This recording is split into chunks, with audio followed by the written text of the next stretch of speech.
Hari amagambo agaragara muri Bibiliya yera mu Itangiriro ibice 24 yabaye impamo kuri benshi biganjemo ibyamamare nyarwanda muri uyu mwaka turi gusoza.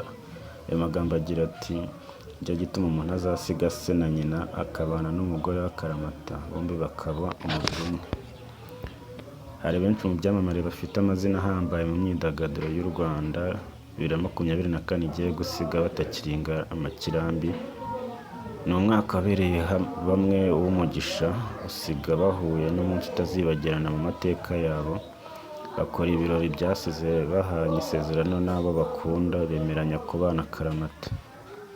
Hano rero twabakusanyirije urutonde rw'ibyamamare uyu mwaka ugiye gusiga bitakiri mu ngaragu. Ni ibyamamare mu ngeri zitandukanye, yaba sinema, amarushanwa y'ubwiza, umuziki, itangazamakuru n'izindi. Tudatinze rero ku mwanya wa mbere turahasanga umukinnyi w'umupira w'amaguru Kimenyi ndetse na Muyango. Umukinnyi w'umupira w'amaguru wabigize umwuga Kimenyi Yves yasezeranye na Uwase Muyango Claudine wegukanye ikamba ry'umukobwa uberwa n'amafoto muri Miss Rwanda 2019 ku wa 6 Mutarama 2024. Umuhango wo gusaba no gukwa wabereye mu karere ka Gasabo mu murenge wa Gisozi ahazwi nka Romantic Garden, waranzwe n'ubwitabire bw'abafite amazina azwi muri siporo no mu myidagaduro y'u Rwanda muri rusange. Hari harimo Nimwiza Megan wabaye nyampinga w'u Rwanda 2019, Maria Yohani wasohoye umugeni, Victor Rukotana uririmba gakondo ndetse na Jado Kabanda wabaye umujyanama wa Bruce Melody, akaba n'umuyobozi mukuru wa Isibo TV. Mukundwa Cadette witabiriye Miss Rwanda 2019 ari mu bambariye Muyango Claudine. Umuhanzi nkuru nziza waririmbye indirimbo irata ubutwari bw'ingabo z'u Rwanda niwe wari umusaza wasabiye Kimenyi Yves. Kimenyi Yves yaherekejwe n'abasore barimo abakinnyi nka Biramahire Abed ukina muri Mozambique, Nshuti Innocent wa APR FC, Nkinzingabo Fiston wa Mukura FC, Mugunga Yves ukinira Kiyovu na Zaba Mysticol w'umunyarwenya. Muyango Claudine na Kimenyi Yves basezeranye imbere y'Imana mu muhango wabereye mu busitani bwa Saint Pius uri ku Gisozi mu ntera ngufi uvuye kuri Romantic Garden ahabereye wo gusaba no gukwa. Basezeranyijwe na Bishop Karemera Emmanuel wo mu itorero Living God Church, abasaba kubaka urugo rwiza rushingiye ku ijambo ry'Imana. Kimenyi Yves yasezeranyije Muyango kuzamukunda iteka ryose, naho Muyango Claudine amusezeranya kumubera umugore umwubaha. Akimara gusezerana bakiriye abatumirwa mu busitani bwa Romantic Garden. Naho ku mwanya wa kabiri rero turahasanga Kiramani na Shemusa. Ku itariki ya 2 Werurwe 2024 muri Romantic Garden, Kiramani yasabye Anakwa Muhoza Shemusa. Uhereye ku musatsi kugeza ku mano, abambariye Kiramani na Muhoza Shemusa bari bakoresheje imyambaro ihenze, isa neza kandi ibereye amafoto nk'uko n'ubundi ari ibyamamare. Si ukwambara gusa, uninjiye imbere mu nyubako yabereyemo buriya bukwe yari yarimbishijwe n'imitako y'igiciro. Umuhango wo gusaba no gukwa witabiriwe n'abasaga 1000, ku buryo imibare yose yari yakozwe bagendeye kuri uwo mubare, nubwo barenze bitewe n'uko ku mugoroba ubwo hari hagezweho kwiyakira no gutanga impano. Imyanya yo kwicaramo yabaye mike, bamwe bakurikira ibirori bahagaze. Umuhango waranzwe n'ubwitabire ku bakinnyi ba filime bashyigikiye Kiramani. Kiramani yabwiye itangazamakuru ko ubu bukwe bwamusizemo imvune, aho yagize ati: "Ubwo bwose n'imyiteguro yabwo yantwaye $60,000." Bamwambariye barimo Bamenya, Rocky Kimomo, Shafi, Mitsutsu na Dr Nsabi, umunyamakuru Fuadi, Bahati Makaca n'abandi. Ku ruhande rw'abakobwa, Kiramani yambariwe n'abarimo Linda, Nyambo Jessica, Nyinda Yisha n'abandi bazwi muri sinema nyarwanda. Umugeni yasohowe na Masambi Ntore wanakomerejeho agataramira abitabiriye ubukwe kugeza batangiye gutanga impano. Ku itariki ya 8 Gashyantare 2024, Kiramani yasezeranye mu mategeko na Muhoza Shemusa mu muhango wabereye mu murenge wa Nyarugenge mu mujyi wa Kigali. Kiramani azwiho kuzamura impano no muri sinema nyarwanda, dore ko kandi abarimo Nyambo Jessica, Dr Nsabi, Mitsutsu na Saloba barimo bayafashije. Twihuse cyane ku mwanya wa gatatu turaza kuhasanga Miss Aurore Kayibanda. Miss Kayibanda Aurore wambitswe ikamba rya Nyampinga w'u Rwanda muri 2012 asezeranye imbere y'Imana na Gatera Jacques mu muhango wabereye Marie Auxiliatrice ku Kimihurura. Uyu muhango wabaye ku wa 15 Kanama 2024 wakurikiye uwo gusaba no gukwa wabaye mu cyumweru gishize. Uyu ukaba ari umuhango nawo wakurikiyeho gusezerana imbere y'amategeko wabereye muri Leta Zunze Ubumwe za Amerika ku wa 22 Gashyantare 2024. Ubukwe bwa Miss Kayibanda Aurore burasorezwa mu muhango wo kwakira abatumiwe uteganyijwe kubera mu Intare Arena ku mugoroba wa 15 Kanama 2024. Muri Mutarama 2023 nibwo Gatera yafashe icyemezo yambika impeta Miss Kayibanda amusaba ko bazabana bakaramata, undi nawe yemera atazuyaje. Miss Kayibanda na Gatera bari basanzwe batuye muri Leta Zunze Ubumwe za Amerika, ni naho basezerana imbere y'amategeko mbere y'uko bemeranya gukorera ubukwe mu Rwanda, ari naho bazatura. Miss Aurore Kayibanda yambitswe ikamba rya Miss Rwanda 2012 muri 2015 aza kwerekeza muri Leta Zunze Ubumwe za Amerika aho yari agiye gukomereza amashuri yiwe. Dukomeje twihuta cyane ku mwanya wa kane turahasanga Kenny Solo. Nyuma y'uko abantu babonye Kenny Solo asezerana mu murenge n'umugore we Kunda Alliance Yvette, benshi bari bagihanze amaso ubukwe nyirizina bw'uyu muhanzi. Cyakora amakuru ahari ahamya ko bwamaze kuba mu ibanga rikomeye. Amakuru dufite nuko ubwo abantu bari bahugiye mu nkuru z'amafoto y'uyu muhanzi asezerana n'umugore we mu murenge, umuhango wabaye ku wa 5 Mutarama 2024 bwakeye asezerana imbere y'Imana. Kenny Solo yasezeraniye mu rusengero rwitiriwe Mutagatifu Kizito ruherereye mu Nyakabanda ku wa 6 Mutarama 2024. Ni umuhango Kenny Solo n'umugore we batumiyemo abantu batagera ku 10 biganjemo aba hafi mu miryango yabo. Bemeranya ko ari amakuru atagomba kujya mu itangazamakuru cyangwa ku mbuga nkoranyambaga. Amakuru avuga ko uyu muhango wo gusezerana imbere y'Imana kimwe no gusaba no gukora warabaye mu mpera z'umwaka wa 2023. Kenny Solo n'umugore we bari bahisemo kwigira ibanga rikomeye cyane ko batifuje kwivugwa mu itangazamakuru, bitewe n'uko yifuzaga kandi ko ubukwe bwe buba ubw'imiryango kuruta ubwo mu muziki. Kenny Solo n'umugore we bagerageje kubutegura mu ibanga bahera ku gutumira abantu bake nabo bagahabwa amabwiriza yo kubika ibanga. Ni umugambi bari banogeje, cyakora biza kwanga ubwo bajyaga ku murenge gusezerana imbere y'amategeko kuko bisanze bigomba kubera mu ruhame, ibanga ryaho riragorana. Uretse kubigira ibanga, Kenny Solo n'umugore we ntibaranatangira gusohora amafoto y'ubukwe bwabo cyane kubwo twashakishaga irengero ryayo. Makuru yadushyikiye ahamya ko yaba amafoto n'amashusho bikiri gutungana. Ku mwanya wa 5 turahasanga Betrayal. Nyuma y'umwaka urenga Betrayal n'umugore we Keza Naila bakoze ubukwe ndetse banibarutse imfura yabo, basezeraniye imbere y'amategeko mu murenge wa Nyakabanda ku wa 7 Ugushyingo 2024. Amakuru dufite nuko Betrayal n'umugore we bakoze ubukwe atarageza imyaka yo gusezerana imbere y'amategeko. Bahitamo gukora indi mihango bategereza ko ageze imyaka bakabona gukora iri sezerano. Nyuma y'uko yujuje imyaka 21 y'amavuko mu Kwakira 2024, uyu muryango wafashe icyemezo cyo gusezerana imbere y'amategeko mu muhango wabereye mu murenge wa Nyakabanda. Muri Werurwe 2023 nibwo Muheto Bertrand uzwi nka Betrayal yasabye na Keza Naila bari bamaze igihe bakundana. Imana yahise inaha umugisha uyu muryango wibarutse imfura yabo muri Nyakanga 2024. Umwana wabo aba urubuto rw'urukundo bari bamaze igihe bakundana. Ku kugeza 2022 ubwo bafataga icyemezo cyo gutangira kugaragaza urwo bakundana. Aho ku mwanya wa gatandatu turahasanga Miss Musana Teta Hands. Miss Musana Teta Hands wegukanye ikamba rya Nyampinga ufite umushinga urimo agashya muri Miss Rwanda 2021 yakoze ubukwe na Habimana Lewis bari bamaze igihe bakundana. Miss Musana yakoreye ubukwe ahitwa Caleb Garden ku Irebero ku wa 27 Nzeri 2024.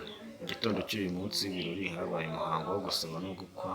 Ku gicamunsi cyaho hakurikiraho umuhango wo gusezerana imbere y'Imana, mu gihe ku mugoroba hategerejwe ibirori byo kwakira abatumiwe no kwishimana n'abageni.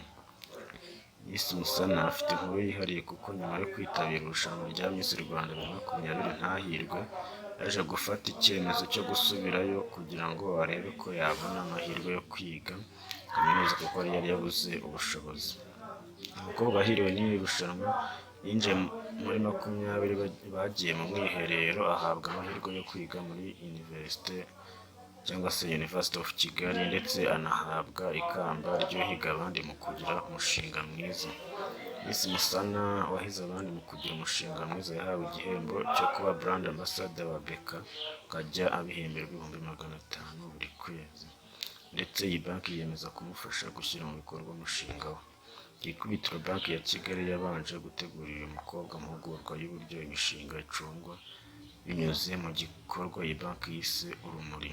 Uretse amahugurwa yamaze amezi 6, Banki ya Kigali yageneye Miss Musana inkunga ya miliyoni 24 zo gutangiza umushinga we. Ayo mafaranga yarimo ayo kugura imashini ikora ibi bikombe, kugura impapuro zo kubikoramo, gukodesha aho akorera ndetse no kwishyura abakozi.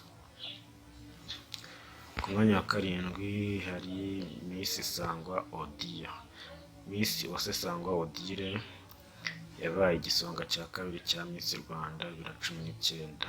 Mwiza Megan ku wa 18 Kanama yakoze ubukwe na Shyaka Francis usanzwe. Miss Uwase Sangwa Odile yabaye igisonga cya kabiri cya Miss Rwanda 2019 ariwe Mwiza Megan. Ku wa 18 Kanama 2024 yakoze ubukwe na Shyaka Francis usanzwe ari umuyobozi w'ikipe ya Tigers Basketball Club ikina shampiyona y'icyiciro cya mbere mu Rwanda. Ubukwe bwa Uwase Sangwa Odile na Shyaka Francis bwabimburiwe n'umuhango wo gusaba no gukwa wabereye ahitwa Juru Park ku Irebero ku wa 11 Kanama 2024.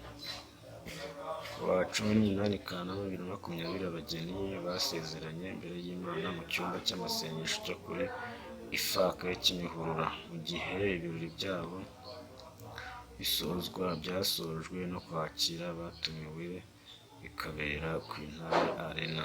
Aba bombi bamaze imyaka itari mike bakundana.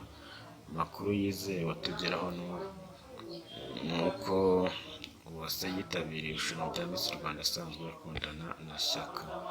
Nubwo bari basanzwe bakundana ariko ibijyanye n'urukundo rwabo bakunze kubigira ibanga kugeza muri Gashyantare 2024 ku munsi wahariwe abakundanye, ubwo berekaga isi yose ko bakundana binyuze ku mbuga nkoranyambaga. Mu mpera za Gashyantare 2024 nibwo Shyaka yafashe icyemezo yambika impeta uyu mukobwa amusaba ko yazamubera umugore, undi abyemera atazuyaje, bahita bafata icyemezo cyo kuzabana akaramata. Ku mwanya wa 8 tugiye kuhasanga DC Clement na Ariane. Umunyamakuru DC Clement ukora ku Isibo FM yasabye akwanasezerana imbere y'Imana na Manzi Ariane bagiye kubana nk'umugore n'umugabo. Umuhango wo gusaba, gukwa no kwakira abatumiwe yabereye umunsi umwe ku itariki ya 1 Nyakanga 2024 i Kanombe mu karere ka Kicukiro. Ni mu gihe gusezerana imbere y'Imana byabereye mu itorero rya EPR Kanombe. Ubukwe bwabaye nyuma y'uko ku gicamunsi cyo ku wa 4 tariki 27 Kamena 2024 aribwo hari habaye umuhango wo gusezerana mu mategeko hagati y'aba bombi ubereye mu karere ka Gasabo, umurenge wa Kimihurura. Ubukwe bwa Disi Clement bwitabiriwe n'abafite amazina azwi mu myidagaduro yo mu Rwanda barimo abahanzi Chris Easy, John Kizigenza na Shemi baririmbiye abageni mu gihe cyo kwiyakira. Abandi bitabiriye ubukwe harimo Muyoboke Alex wabaye umujyanama w'abahanzi batandukanye, Jado Kabanda Miss FM na Isibo TV na Isimbi Modo uzwi ku mbuga nkoranyambaga. Umuhanzi wifatanya n'ishoramari ryo kugura no kugurisha amazu n'ibibanza uje kuvuka Marshal. Umuhanzikazi Bwiza, abanyamakuru nka Mutesi Scovia afata ku mavuta akoranaga mu kiganiro Sibo Radari na Fuad uzwi mu itangazamakuru ry'imikino. Umusizi Rumaga Junior, Bahavu Sana se Jeannette n'umugabo we Benimana Ramadan uzwi nk'abamenya, umunyarwenya Fally Messi wari no mu bamwambariye, ababyinnyi Jojo Breeze na Divine ndetse n'abandi batandukanye. Twihuse kandi ku mwanya wa 9 turahasanga Rusine na Lille. Umunyarwenya Rusine Patrick ukora kuri Kiss FM asezeranye imbere y'amategeko n'umugore we banaherutse kubyarana imfura. Rusine n'umugore we Uwase Nizla bamaze igihe banabana nk'uko amakuru avuga ifite ibihamya.